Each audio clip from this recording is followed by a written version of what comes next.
Frayn is a dramatist who sees comedy as the perfect vehicle with which to explore the gap between the vast, mysterious universe and our own sad, hilarious, and often futile attempts to impose our private structure upon it.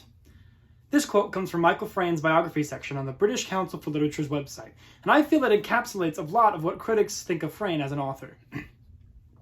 The purpose of my speech today is to highlight the life and times of playwright and author Michael Frayn.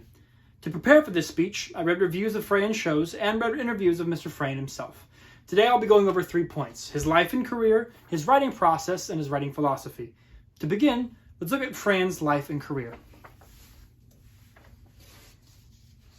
My first piece of evidence about his life comes from an interview done by Sue Shigupi for the Paris Review in 2003.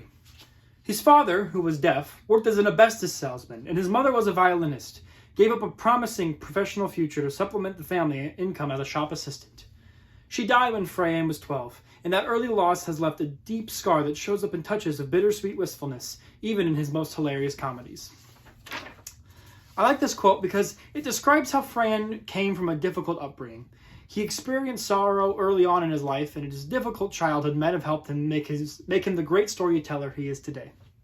My next piece of evidence comes from Michael Frayn's page on unitedagents.co.uk. It says, for some years after leaving The Observer, he continued to contribute features to the paper on foreign countries, among them Cuba, Israel, Japan, and Sweden, and has been writing a column for The Guardian. He has written and presented a series of personal films for BBC television on Berlin, Vienna, Austria, Jerusalem, Prague, and the London suburbs in which he grew up. I chose this quote because it describes how Frayn is familiar with other countries and cultures, and about how he writes things other than plays. This experience with other cultures and forms of literature shows how he is a well-rounded author and talented in more than just playwriting. My last piece of evidence comes from an interview done by the London website The Independent. In it, they say, he later became known as one of the finest translators of Chekhov, having adapted The Seagull, Uncle Vanya, Three Sisters, The Cherry Orchard, and other minor works. I think this is a really cool fact. Because he is so learned in other cultures and knows Russian, he is able to understand and help new generations of theatergoers appreciate such classic literature. Now that we've discussed his life and career, let's discuss his writing process. My first piece of evidence comes from a piece done about Frayn in the New York Times by Benedict Nightingale. Most mornings, he finishes the drive back to his office before London rush hour traffic and in time for breakfast. He spends the day at the word processor, with only a short break for lunch. When it goes well, it's such a huge pleasure. It seems ridiculous one should be paid for it, he says. And when it's going badly, no royalties could ever be large enough to compensate for the misery. Either way, when he finishes work, he puts on loud pink gloves to do the washing up before he goes out for the evening. I really like this quote because it seems to describe Frayn as a normal guy. He says that writing feels amazing when it's good and hates it when it's bad. I can relate to that. My next piece of evidence comes from an interview done by Tony Howard for Warwick. In it, Frayn says, theater is not actors standing on the stage saying some words to an empty room. It's actors standing on the stage saying some words to people looking at them, listening to them.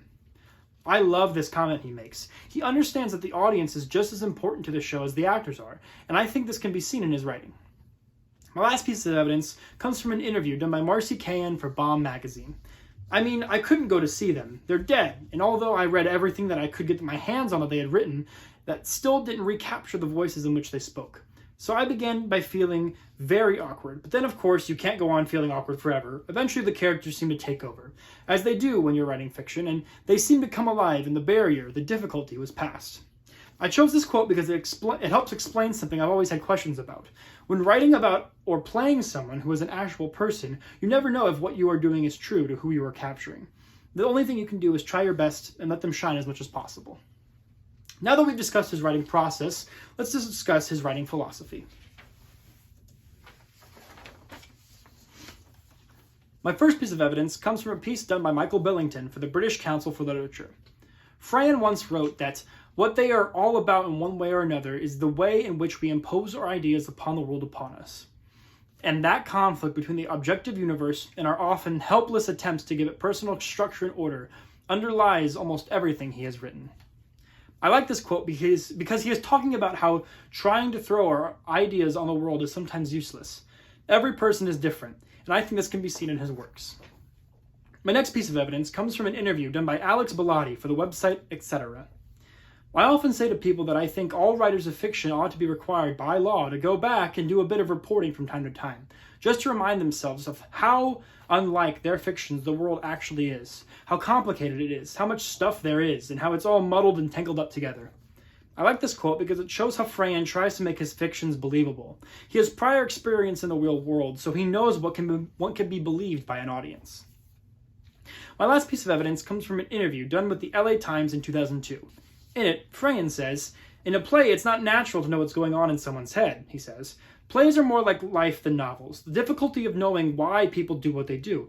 A play is a meeting of the minds, including the audience. It's not some people standing on a stage saying the author's lines. It's two people trying to figure out what they're doing. It can only succeed if the audience lets it succeed. Novels are not quite such a delicate business. It's not a communal activity. With a book, it can succeed with this person or that." I like this quote because he comments on two of his biggest mediums and how each is unique. In theater, not everyone knows why someone is doing something. It is up to the author and the actor to show why everything is happening. Now that we've discussed his writing philosophy, let's conclude the speech. My purpose today was to highlight the playwright Michael Frayn. Today we talked about three main points: his life and career, his writing process, and his writing philosophy. Frayn is a master of many mediums, and his ability to do so and be recognized by his peers makes him a truly great artist. My final quote comes from the New York Times article about Frayn that I mentioned earlier, and I feel it wraps everything up quite nice. But that is Michael Frayn. Self-critical, a bit driven, imagining himself into other people's situations, feeling the need to do something about them. A very serious, funny man. Thank you.